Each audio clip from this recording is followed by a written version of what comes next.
How many of you are familiar with the name of the Spaniard who led his companions into Mexico in 1519? Hernan what? Cortés. Who was the second in command? Alvarado. Alvarado. What was Alvarado called? According to everything we hear. He was called El ¿qué? Tomatillo. El Sol. Okay, yeah, but in Espanol, El Sol, right? The sun. Now, you gather from that he was considered to be what? Some sort of god. Someone can you show me that poster again?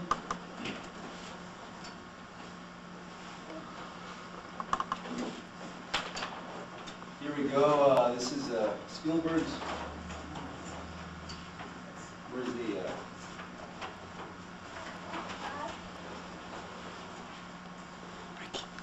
this nonsensical, propaganda.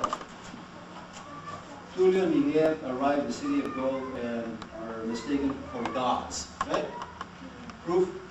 This is just a continuation of that story from the very beginning. Alvarado was mistaken for a god, as well as the other Spaniards, and proof, he's called the sun, right? El Sol. Now, you mentioned a word in Nahuatl, Tonatiuh, right? Well, that is a word that is applied to the sun. But why is it applied to the sun? Because Tonatiuh in Nahuatl means exactly what the sun does. Thank you. It shines. It so happens that Alvarado had red hair, shiny hair, right? So it made all the sense in the world to call him what? Tonatiuh. I don't think there's any hint or suggestion that he was somehow considered some sort of god. If we don't know the actual language, if we can't go to the actual sources and analyze this, we'll be duped into believing that our indigenous ancestors, we're so simple-minded, so fatalistic, so pessimistic, so stupid, frankly, that, these Spaniards were considered gods at the very beginning. I would dispute that. In addition, since I'm pointing this out, you probably have heard that our indigenous ancestors could not distinguish between the horse and the horseman. Have you heard that? That they feared the horse, right? Because they had never seen horses before. Well, it would seem to me that if they were so terrified of this horse, then in their terminology, they would have called it something like this monster, right? Or this creature, or this dangerous thing. No. They were afraid of, to a degree, of the jaguar. They called it what? Tecuani, the one who eats humans, right? The man-eater, that sort of thing. You know what they call the horse? Well, they call the Spaniards people from Castile, and they called the horse the deer from Castile. Castilam Masa. That's what they called it. It doesn't seem to me that that term suggests any fear on the part of the people who were using it. We have to be careful with that.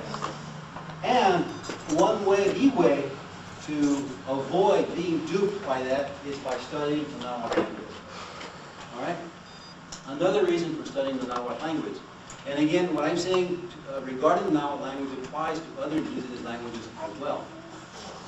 Sources of inspiration that we can find in the Nahuatl language.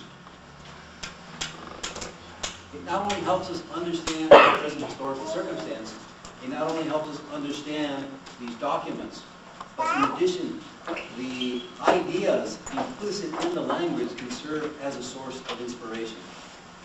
It can be a liberating force as well. And this is true of other indigenous languages as well. I'll share an incident with you. Many years ago, I came across a lady who spoke Mayan. I'm from Oxnard, and in Oxnard there's a colonia of Yucatecos, 30, 40 families, they all speak Mayan. But I started this lady at Salud, and I asked her if she would give me lessons in Mayan. And she said yes. Anyway, she was not a teacher, so what I had to do is I had to come up with my own methodology. I would ask her specific questions and she would respond. I came to verbs, right? So I wanted to know how to manipulate the verbs, so I came up with a model of conjugation, the way we do it in English and Spanish. I, you, he, she, we, you, they, and so forth. Came across the verb to eat, to run, to walk, and then the verb to sleep. I sleep, or I am asleep, and she skipped that. Okay, you sleep. She gave me the answer. He, she sleeps. We sleep, or are asleep. Skipped it. Went to the second person plural, third person plural, and she gave it to me. I went back to the first person, I and we. And she said, you can't do it. But you notice that I was getting desperate. She said, look, if you could say, I am asleep, you'd be awake. So immediately I thought, well, you know, this is true. Some languages don't allow you to come up with nonsensical expressions. They don't. I'm not saying that's good, I'm not saying that's bad, but it certainly is different from our experience in English and in Spanish. In English and in Spanish, we can't come up with nonsensical expressions, right? Nonsensical. When I was in high school, I was a chair, I was in a debating team. And we thought we were so intellectual because we would discuss the concept of square circle. Nonsense. But English allows us to speak nonsense a lot of times. Because of the structure of the language. I mean, we have nouns in English, right? Nouns, names of a person, place, or thing. And that's going to, I think, make us a bit more inclined to do what? Reify, thingify reality. That's okay when it comes to this. This is a what? A book. The word book matches this thing of reality, right? It's okay when you say thumb. The word thumb matches this. What about beauty? What about freedom? It starts to fall apart, right? When you start to do this, then the whole process of thingifying, reifying, using nouns to suggest concepts begins to fall apart. That doesn't happen in other languages. Again, I'm not saying it's good, I'm not saying it's bad. We should be aware that study of other languages, in this case of our ancestral languages, can be very liberating, and it can serve as a basis for inspiration. There are a few of you who have taken my courses at Northridge. Just bear with me, because this is something that is part of what I am. I mean, I'm not just talking to you because I happen to teach it. No, I happen to teach it because it's a passion with me. Period. If I were not teaching at Cal State Northridge, I would still be doing the same thing. I grew up picking in the fields in Oxnard. Strawberries, lemons, and we used to migrate up north to pick plums and grapes.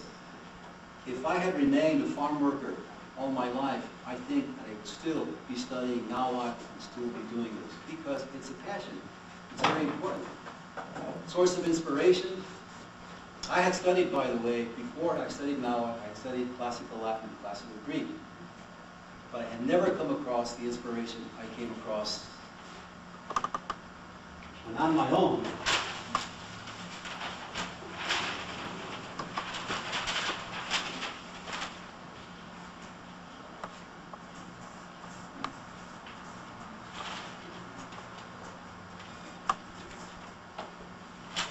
I came across this term, and when I analyzed it, it wasn't strictly an academic exercise for me, because I saw so much inspiration in it that a long time ago, longer than most of you have been alive, I said, this is what I have to be, period.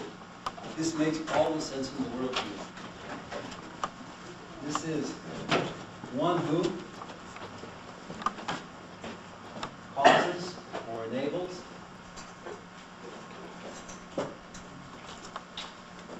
himself or herself to know